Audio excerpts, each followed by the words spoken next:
మంత్రి పొన్నం ప్రభాకరు ప్రతి చిన్న విషయంలో ఆయన ఫోన్లో మాట్లాడినటువంటి సంభాషణ ప్రజలలోకి వస్తూనే ఉంటుంది.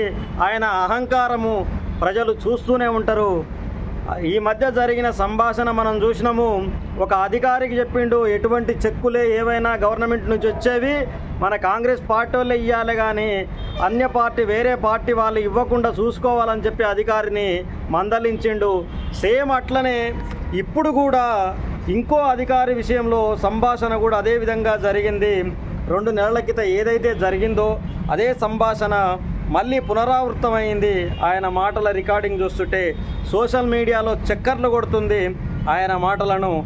ఆయన రవాణా శాఖ మంత్రిగా ఆర్డీఓకు ఫిర్యాదు చేయడం జరిగింది.